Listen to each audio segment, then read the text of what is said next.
আনাস রাদিয়াল্লাহু তাআলা আনহু বলেন, রাসূল সাল্লাল্লাহু আলাইহি সাল্লাম বলেছেন, as-salatu সালাসাতু আফলাসিন, সালাত তিন ভাগে বিভক্ত। সালাত আদায় করলে তিনটে জিনিস জরুরি করা লাগে। এক, আত-তাহুরু সুলুসুন, অজু হলো তিন ভাগের এক ভাগ, মানে অজু ঠিক হলে সলাতে যা নেকি হয় তার তিন ভাগের এক ভাগ পেয়ে গেলাম। দুই, রুকু সুলুসুন, রুকু হলো তিন ভাগের এক ভাগ, মানে সলাতের রুকুটা যদি ঠিকঠাক হয় তাহলে তিন ভাগের এক ভাগ নেকি পেয়ে গেলাম। ও সজুদ সুলুসুন, সিজদা হলো তিন ভাগের এক ভাগ, সিজদাটা যদি রাসূলের পদ্ধতিতে হয় তাহলে তিন ভাগের এক ভাগ পেয়ে গেলাম। আর তিনটাই যদি ঠিক না হয় এক নেকিও হবে না। যেই পরিমাণ কম হবে সেই পরিমাণ নেকি কম হবে। এখন আল্লাহ রাসূল বলছেন তার পরের বাক্যে, ফামানা দাহা বিহাক্কিহা, কেউ যদি ঠিক ঠিক নীতি অনুযায়ী সলাত আদায় করে, কবেলাত সলাত, তাহলে তার সলাত কবুল করা হবে। অকবেলা সায়ের আমলিহি, সব ইবাদত কবুল করা হবে। রুদ্দাত আলাইহি সলাত, রুদ্দ আলাইহি সায়ের আমলিহি, আর যদি তার ইবাদত সলাত কবুল না করা হয়, ফেরত দেওয়া হয়, তাহলে সব ইবাদত ফেরত দেওয়া হবে। জীবনে যা করেছেন সবই বাতিল। সলাত এমন একটি ইবাদত যার উপরে নির্ভর করে অন্যান্য ইবাদত। মনে রাখতে হবে, মানুষের জীবনে সবচেয়ে জরুরি, ব্যতিক্রম, ভিন্ন ধরনের কাজ হলো ইবাদত, সলাত। মনে রাখবেন, জীবনে চারটা কাজ। এক, 5 ওয়াক্ত সলাত আদায় করা। 2, হালাল রুজি উপার্জন করা। 3, কোরআন মাজিদ তেলাওয়াত করা। 4, দুইজন বলে বসে আড্ডা না পিটা কোনো জায়গায়। এই যে আমরা এখানে কথা বলছি, আর ইতর শ্রেণীর, নোংরা শ্রেণীর মানুষ এই যে টিভি চালাচ্ছে, 5 জন 7 জন বসে আছে, ল্যাংটা মেয়ে দেখছে, ঘন্টার ঘন্টা বসে আছে। ওকে জিজ্ঞাসা করো যে আপনি ভালো মানুষ না খারাপ মানুষ, ওই বলবে যে আমি খারাপ। ধরেন একটা মানুষের লজ্জাবোধ থাকলে 5 জন 7 জন দিনে ল্যাংটা মেয়েকে দেখে, বসে বসে আছে, গল্প করছে, দেখছে, দিন দিন ঘন্টার ঘন্টা কাটাচ্ছে। এগুলো পশু প্রাণী, গরু ছাগল, কুকুর সিরিয়াল। আল্লাহ তাআলা বলছেন, বুঝেও বুঝে না ওরা, অন্তর আছে বুঝে না, দেখেও দেখে না ওরা, চক্ষু আছে দেখে না, শোনেও শোনে না ওরা, কান আছে শোনে না। উলাইকা কালা আনাম, তারা পশু প্রাণীর মতো, তারা গরু ছাগলের মতো, তারা কুকুর সিরিয়ালের মতো। বালু মাজাল বরং তার চেয়ে খারাপ, কুকুর সিরিয়ালের চেয়ে খারাপ।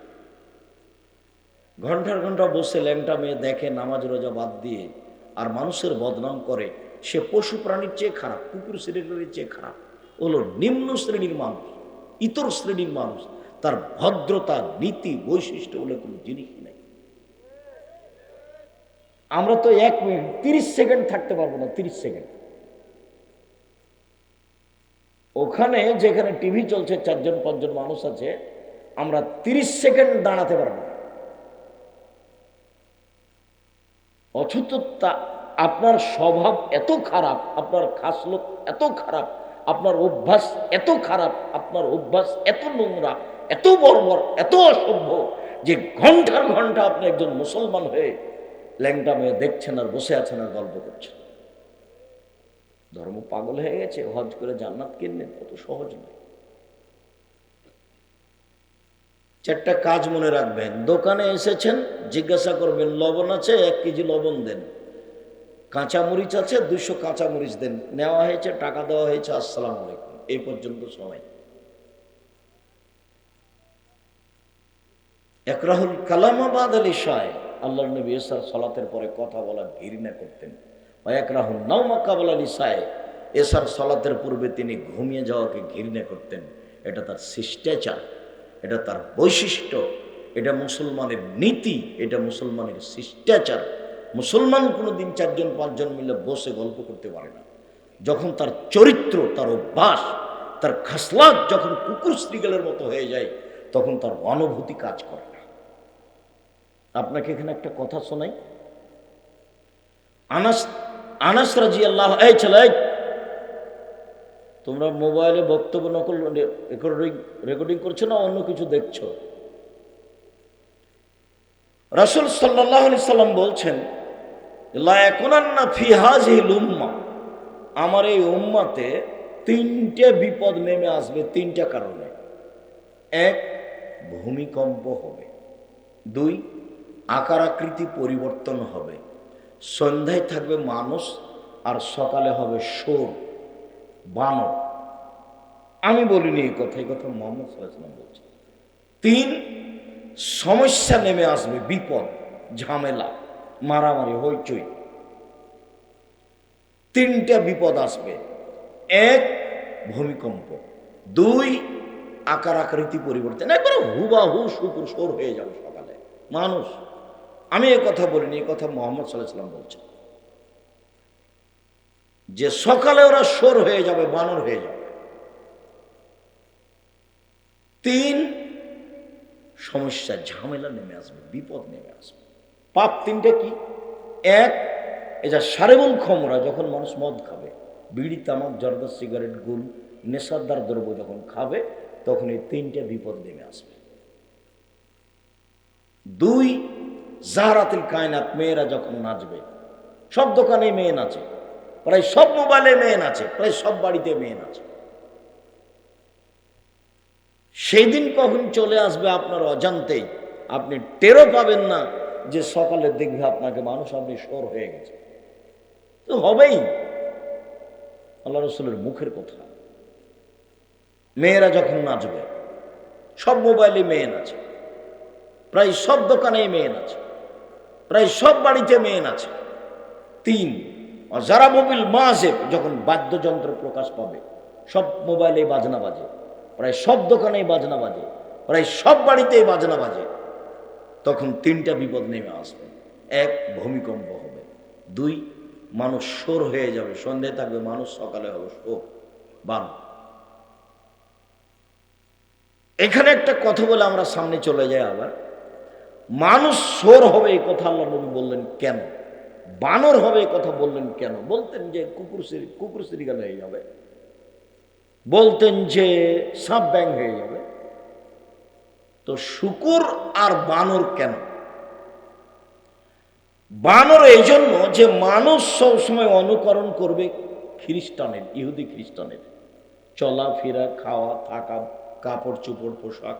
এ দেখেন, মাথার চুল উপর চতুর্দিক ছাটা আছে, উপরে বড় চুল আছে, গেঞ্জি গায়ে দেওয়া আছে, পিছনে 10 লেখা আছে, ওটা দেখতে দেখতে সালাত শেষ। সব ওদের মতো চাল চলন করবে, অনুকরণ করবে মুসলমান হয়ে। মেয়ে, আপনার মেয়ে, আপনি হজ করেছেন, মেয়ে মাস্টার ডিগ্রি পাস করেছে, স্কিন পায়জামা পরে আছে, অঙ্গ প্রত্যঙ্গ সব দেখা যাচ্ছে।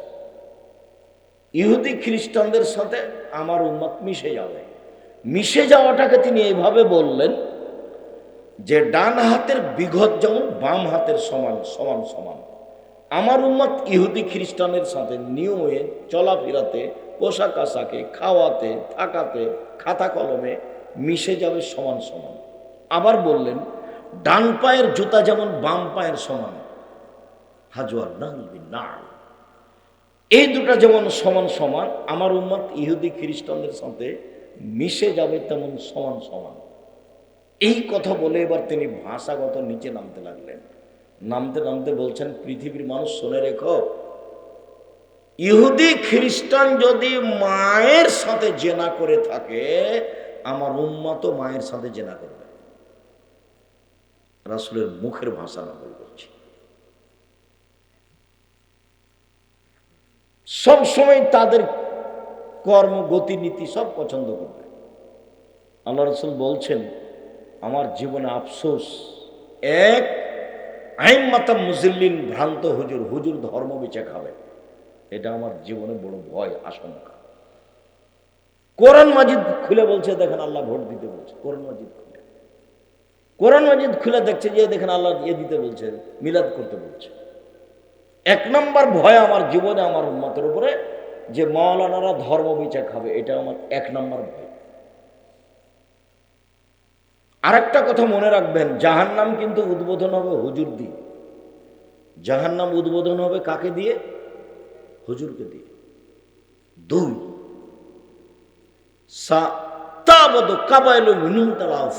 আমার উম্মত মূর্তি পূজা করবে।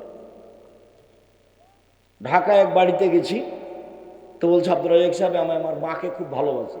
দেখেন সুন্দর করে মাকে সাজিয়ে ওই ভালো করে কাঠটার দিয়ে ঝুলিয়ে রেখেছে যে আমার মাকে আমি খুব সম্মান করি। তো আমি বললাম যে আপনি ইতর শ্রেণীর মানুষ, আপনি কুসন্তান, যে বলেন কি আপনি? আপনার মা আপনাকে রেখে যাওয়া, আপনার মায়ের জন্য অভিশাপ, আপনি একটা কুসন্তান।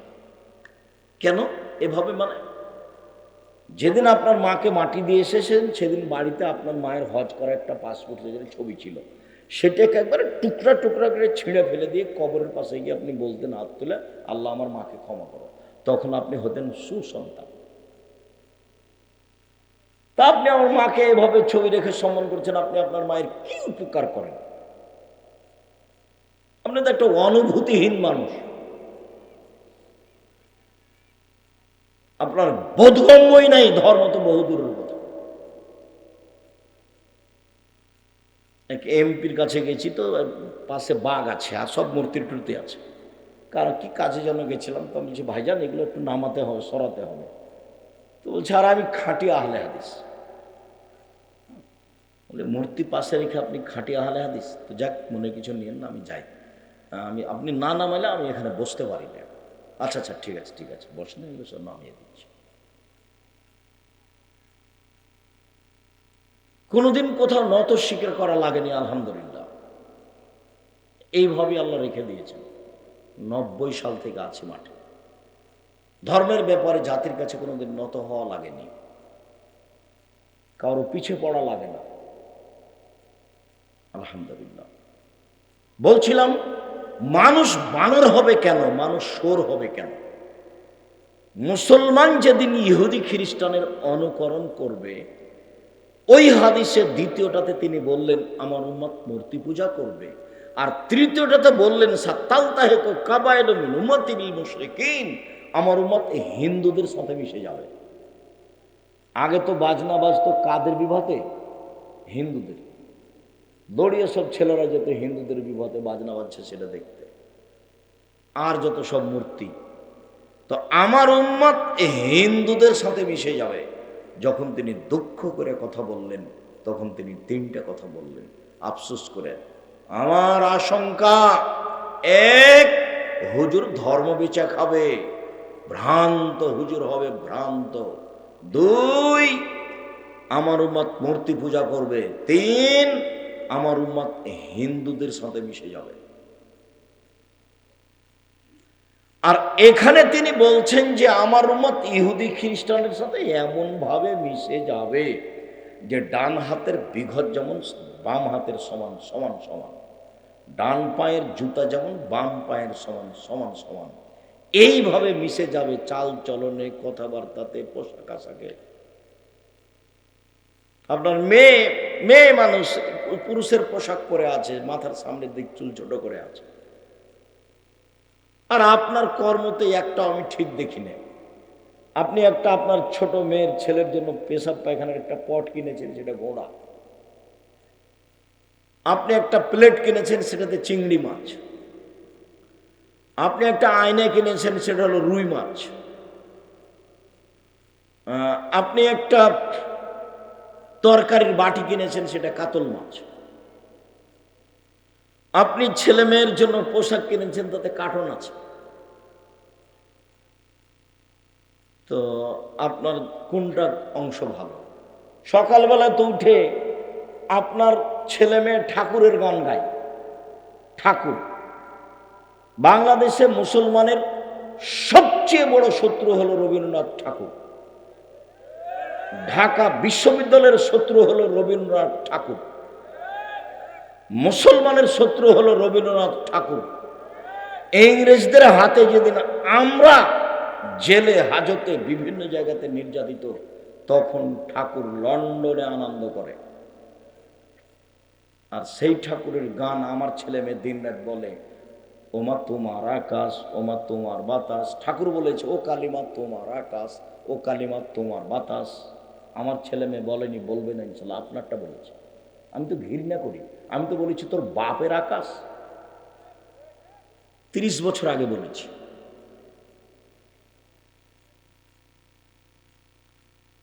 আমার উম্মত হিন্দুদের সাথে মিশে যাবে। যতবার আপনার ছেলে বলছে ওমা তোমার আকাশ, ওমা তোমার বাতাস, ততবার আপনার ছেলে মেয়ে কার আকাশ বলছে? কালিমার। ও কালিমা তোমার আকাশ, ও কালিমা তোমার বাতাস। ঠাকুর কাকে বলল ও মা তোমার আকাশ তোমার বাতাস? আল্লাহকে কি ঠাকুর বলছে মা? ঠাকুর কি আল্লাহকে মা বলবে? ঠাকুর অত বোকা? ঠাকুর হচ্ছে মুসলমানের জানি শত্রু, ঠাকুর মুসলমানের মানি শত্রু। ঠাকুর হচ্ছে ইংরেজদের 1 নম্বর দালাল, ভারত বাংলাদেশ পাকিস্তান 3 দেশ মিলে। আমার উম্মত মিশে যাবে হিন্দুদের সাথে, ডান হাতের বিঘত যেমন বাম হাতের সমান। আমার উম্মত মিশে যাবে হিন্দু ইহুদি খ্রিস্টানদের সাথে, ডান পায়ের জুতা যেমন বাম পায়ের সমান। আল্লাহ নবী কেন বললেন যে আমার উম্মত সকালে থাকবে সন্ধ্যায় থাকবে মানুষ, সকালে হবে সোর? সোর কেন হবে? সবচেয়ে অনুভূতিহীন পৃথিবীতে প্রাণী হলো শুকুর, সোর। অনুভূতি বলে কোনো জিনিস নাই। গরুর অনুভূতি আছে। এখানে গরু জবাই করেছেন একটা আজকে, আর একটা গরু কালকে এখানে নিয়ে আসতে পারবেন না, আসতে চাইবে না, ওর অনুভূতি কাজ করে। এখানে গোবর আছে, ঘাসটা উঁচু হয়ে আছে, এই ঘাস গরু খাবে না, অথচ তার নাম গরু। কারণ গরুর অনুভূতি আছে, শুকুরের কোনো অনুভূতি বলে কোনো জিনিসই নাই। মুসলমান যেদিন অনুভূতিহীন হয়ে যাবে, তার অনুভূতি বলে কোনো জিনিসই থাকবে না। প্যান্টটা টাকনোর নিচে থাকা তার কাছে কোনো ব্যাপারই নয়, দাড়ি চাঁচা তার কাছে কোনো ব্যাপারই নয়, মোবাইলে ল্যাংটা মেয়ে দেখা তার কাছে কোনো ব্যাপারই নয়, দিন রাত গান বাজনা তার কাছে কোনো সমস্যাই নয়। আর আপনার ছবিওয়ালা গেঞ্জি পায়জামা প্যান্ট পরা তার কাছে কোনো সমস্যাই নাই। আর মেয়ে স্কিন পায়জামা পরা তার কাছে কোনো ব্যাপারই নয়। আর ওই যে গাড়িটা যাবে ডান দিকে না গিয়ে বাম দিকে যাবে, এটা তার কাছে কোনো সমস্যাই নেই। সারা বাড়িটা মা বাপ বেটি ভাই বোন 14 গোষ্ঠী পশু প্রাণী গরু ছাগলের মতো হয়ে আছে, কুকুর শ্রীগালের মতো হয়ে আছে। যে মানুষ সেটা তার সেটাই জানে না। ওই যে মানুষ কাকে বলে? অপছন্দ কথা কর্মে লিপ্ত হয় না যে তার নাম মানুষ। বুঝে না ওরা, অন্তর আছে বুঝে না, দেখেও দেখে না ওরা, চক্ষু আছে দেখে না, শোনে না ওরা, কান আছে শোনে না। উলাইকা কালা আনাম, তারা পশু প্রাণীর মতো, তারা গরু ছাগলের মতো, তারা কুকুর শ্রীগালের মতো, বালু মাজাল বরং তার চেয়ে খান। খ্রিস্টান আব্রাহাম লিঙ্কনের পদ্ধতিতে মানুষ কোরআন হাদিস জাতির সামনে বাস্তবায়ন করতে চায়। অবাক কথা।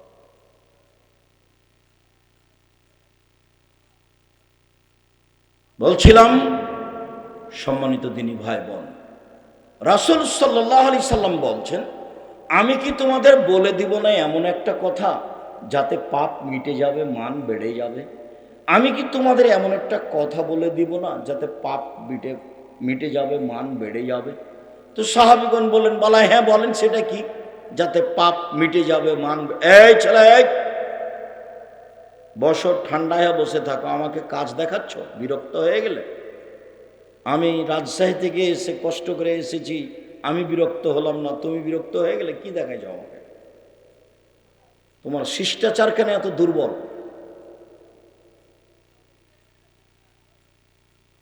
তো সাহাবীগণ বললেন, ঠিক আছে বলেন সেটা কি?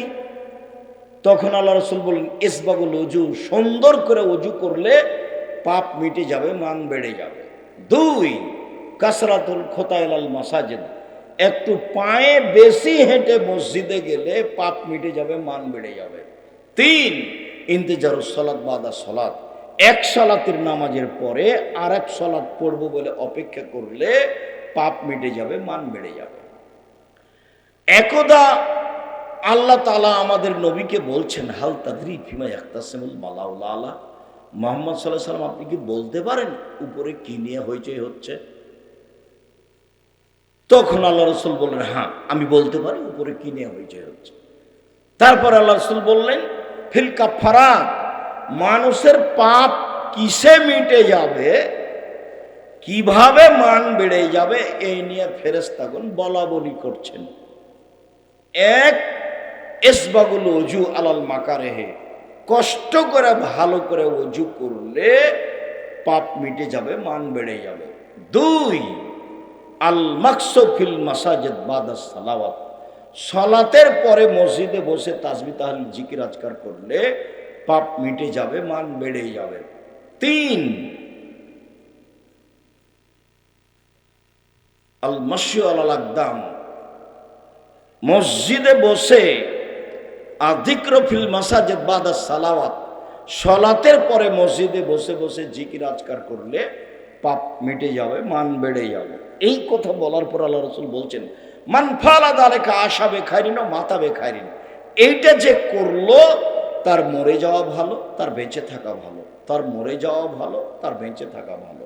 এইটুকু বলার পরে আল্লাহ নবী বলছেন, ওয়াকানা মিন খাতিতিহি কায়ামিন ওয়ালাদাত উম্মুহু, এরপরে লোকটা হয়ে যায় সেই দিনের মতো যেদিন তার মাতাকে জন্ম দিয়েছে, নিষ্পাপ হয়ে যায়। নিষ্পাপ হয় কিভাবে? এক, সুন্দর করে উজু করলে। দুই, পায়ে হেঁটে মসজিদে গেলে। তিন, সালাতের পরে বসে বসে তাসবিহ তাহলিল জিকির আজকার করলে পাপ মিটে যায়, মান বেড়ে যায়। বেঁচে থাকা ভালো, মরে যাওয়া ভালো, বেঁচে থাকা ভালো, মরে যাওয়া ভালো। হয়ে গেছে সেই দিনের মতো যেদিন তার মাতাকে জন্ম দিয়েছে, নিষ্পাপ হয়ে গেছে। আর একটা কাজে মানুষ নিষ্পাপ হয়, তাহলে হজ কবুল হলে মানুষ হয়ে যায় সেদিনের মতো যেদিন তার মাতাকে জন্ম দিয়েছে, নিষ্পাপ হয়ে যায়। আর একটা কাজে মানুষ নিষ্পাপ হয়, অসুস্থ হওয়ার পরে যদি বলে আলহামদুলিল্লাহ, অসুস্থ হওয়ার পরে যদি বলে আলহামদুলিল্লাহ, তাহলে লোকটা হয়ে যায় সেদিনের মতো যেদিন তার মাতাকে জন্ম দিয়েছেন, নিষ্পাপ হয়ে যায়। আল্লাহ নবী বলছেন, বুখারী মুসলিমের হাদিস, কামার কর্মকারের ভাটিতে হাপড়ে লোহা স্বর্ণ চাঁদি দিলে, ভাটিতে দিলে যখন লাল হয়ে যায়, তখন লোহা স্বর্ণ চাঁদির গায়ে যে ময়লা আছে, ওই ময়লাটা যেমন ঝরতে থাকে, মানুষের গায়ে জ্বর হলে মানুষের পাপ সেভাবে ঝরতে থাকে। বুখারী মুসলিমের হাদিস। এখন তো মানুষের মাথা ব্যথা হলে সিঙ্গাপুর, ফকির যদি ভিক্ষা চায় তাহলে মাফ কর। ধৈর্যের তো আর কোনো হিসাব নেই। অসুস্থ অসুখ বিসুখ হয়, মানুষকে আল্লাহ জান্নাতে ভালো জায়গা দিতে চাচ্ছেন, তো এবাদতে পৌঁছিতে পারছে না, তখন আল্লাহ তাকে অসুখ বিসুখ দিয়ে আল্লাহ ওখানে পৌঁছে দেয়। বেশি যদি দুরারোগ্য রোগ হয় তাহলে মানুষ বলে যে এ লোক খারাপ, সেই জন্য এরকম রোগ হয়ে আছে। মানুষ তো মানুষ মানুষের মতো বলে, মানুষকে আর বিবেচনা করে? মানুষ তো পশু প্রাণীর মতো দিন কাটাচ্ছে, খায় হাগে আর দিন কাটায়। এই তো মানুষ, বিবেচনা আর কয়জন করে? আল্লাহ কোরআন মাজিদে বারবার বলছেন, ওরা বিবেক চর্চা করে না, ওরা বিবেচনা করে না, ওরা আকলকে কাজে লাগায় না। মানুষ আকল বিবেচনাকে কাজে লাগায় না। বিবেচনাকে কাজে লাগাইলে ওই টিভির সামনে ঘন্টার ঘন্টা এভাবে 5 জন 10 জন 20 জন বসে থাকতে পারে? গরু ছাগলও থাকবে না ওইভাবে। 4টে জিনিস মনে রাখেন: 1, 5 ওয়াক্ত সালাত, 2, হালাল রুজি, 3, কোরআন তেলাওয়াত। প্রত্যেক দিন অন্তত সূরা ইখলাস 3 বার পড়ে আল্লাহকে বলবেন, এই যে কোরআন মাজিদ পড়লাম। 4, আড্ডা পিটা নিষেধ, চিরদিনের জন্য আড্ডা পিটা হারাম। 2 জন যেখানে বসে আছে সেখানে বসবেন না। কথা থাকলে দাঁড়িয়ে কথা বলে চলে যাবেন, ওখানে বসাই নিষেধ। আড্ডা পিটা চিরদিনের জন্য হারাম। যেটা মাথায় টুপিও আছে, আর একজনের বদনামও করছে সুন্দর করে। সম্মানিত দিনী ভাই বোন, আমি এখানে আর একটা হাদিস বলে আপনাদেরকে আমি সালাতের একটু বাস্তব দেখাই। দয়া করে কোনো কাজ দেখাবেন না আমাকে, বিরক্তি দেখাবেন না আমাকে, আমি আপনার জন্য এসেছি। তিতা লাগলেও বসে থাকবেন, মিঠা লাগলেও বসে থাকবেন, আমি নির্বাচনে আসিনি। উবাদ ইবনে সামিত রাদিয়াল্লাহু তাআলা আনহু বলেন, রাসূল সাল্লাল্লাহু আলাইহি সাল্লাম বলেছেন, আস-সালাতুল খামস ইফতারাজাহুল্লাহু তাআলা, 5 ওয়াক্ত সালাতকে আল্লাহ ফরজ করেছেন। 5 ওয়াক্ত সালাত ফরজ। ফামান আহসানা উজুহুন্না, কেউ যদি সুন্দর করে ওযু করে, অসল্লা লিওয়াক্তিহিন্না, নির্ধারিত সময়ে সালাত আদায় করে, ও আতাম্মা রুকুহুন্না ও খুশুহুন্না, রুকু সিজদা ঠিক মতো করে, বিনয়ের সাথে আদায় করে, তো কানা লাহু আলাল্লাহ আহাদুন, তখন আল্লাহর সাথে তার একটা চুক্তি হয়ে যায়, যা এক ফেরলো আল্লাহ তাকে মাফ করে দিবে। আবার কথাটা বুঝেন, আল্লাহর সাথে চুক্তি কিন্তু মুখামুখি হয় না। আমরা জানি যে মসজিদ কার ঘর? আল্লাহর ঘর। তো মসজিদে বসলে অনুমতি নিতে হবে আল্লাহর কাছে। তা আল্লাহকে গিয়ে কি বলবেন? আসসালামু আলাইকুম, আমি আপনার ঘরে বসতে চাচ্ছি, বসবো কি? এভাবে কি বলবেন? কি করবেন? 2 রাকাত সালাত, এটা হলো পদ্ধতি। 2 রাকাত সালাত মানে উনি অনুমতি দিলেন, এখন বস। ও তো আর সরাসরি কথা বলা যাবে না। তো ঘর তো আল্লাহর, বসবেন যে, তো কিভাবে বসবেন? তো পদ্ধতি অনুমতি। অনুমতি কি? 2 রাকাত সালাত। আমার সাথে আল্লাহর একটা চুক্তি হয়ে গেছে যে আমাকে তিনি ক্ষমা করবেন, করবেই যখন আমি সালাত এইভাবে আদায় করব, সুন্দর করে উজু, নির্ধারিত সময়ে সালাত। অনেকেই আসরের সালাত আদায় করছে সূর্য ডুবে তখন, অনেকেই ফজরের সালাত আদায় করছে যখন সূর্য উঠে তখন। এটা নির্ধারিত সময়ে নয়, এটা আল্লাহ রাসূলকে খাটো করা, অপমান করা। তো ভয় ভীতি নিয়ে যখন মানুষ সালাত আদায় করবে, তখন আল্লাহর সাথে ওর কি হয়ে যাবে? একটা চুক্তি হয়ে যাবে যে এখন এ জান্নাতে যাবে, এই মর্মে আল্লাহর সাথে একটা লিখিত চুক্তি হয়ে গেছে।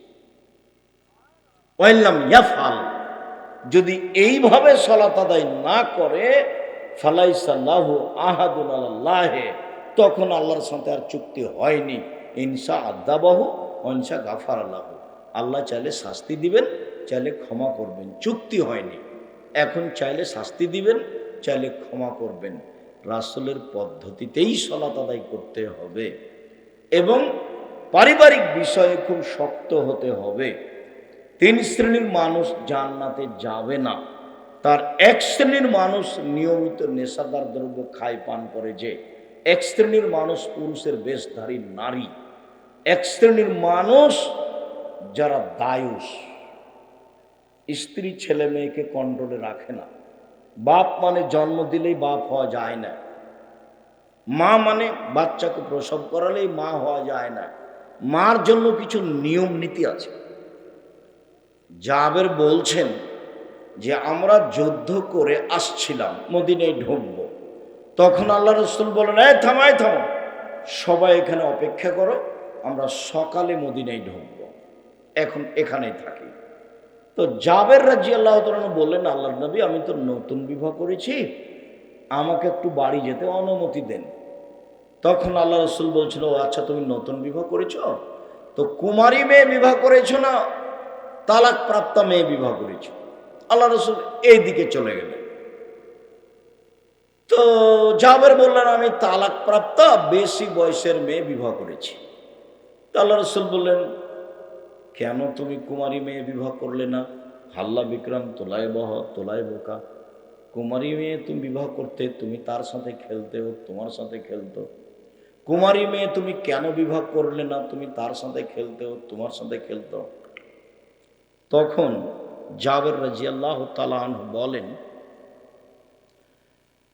যে, আল্লাহ নবী শোনেন, আমার আব্বা উহুদের যুদ্ধে শহীদ হয়েছেন 9 জন মেয়ে রেখে।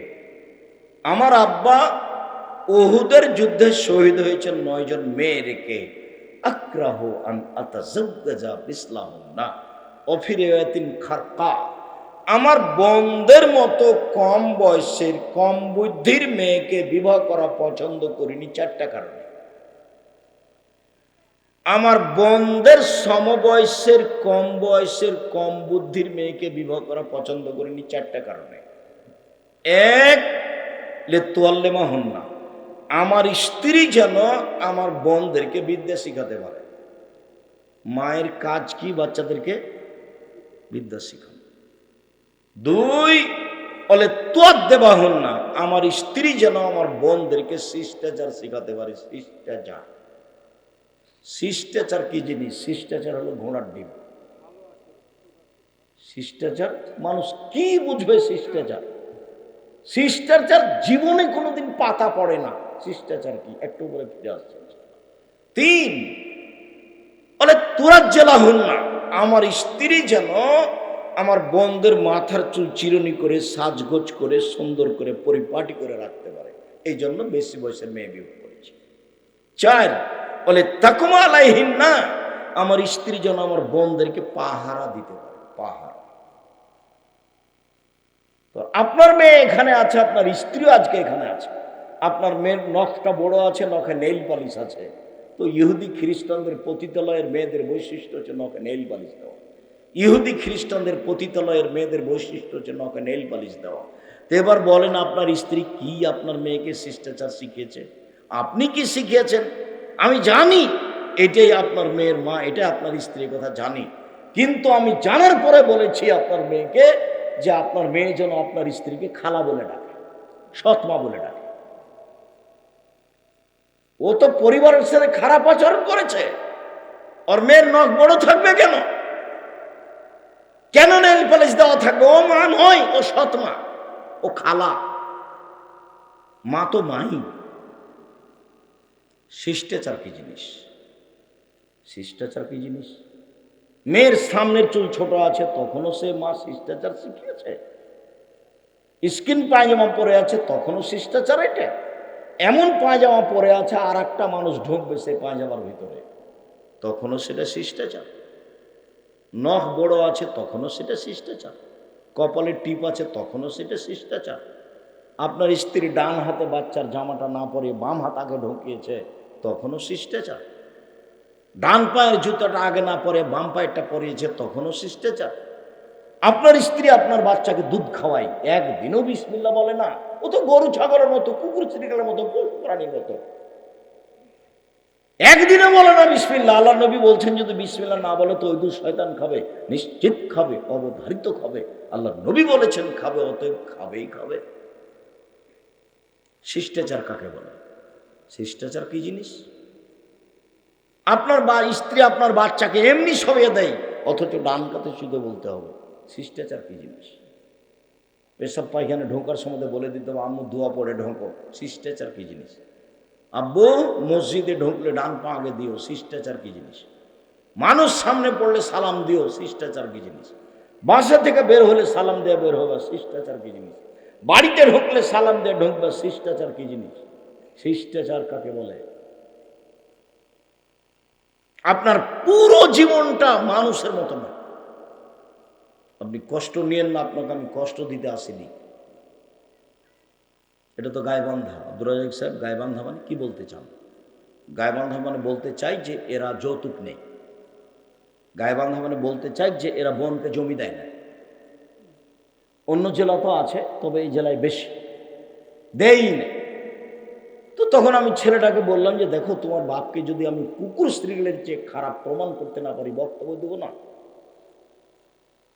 তোমার দাদা 10 বছর হলো মরা, 15 শতক জমি রেখে গেছে। তোমার ফুফু নিবে 5 শতক, আর তোমার দাদা নিবে 10 শতক।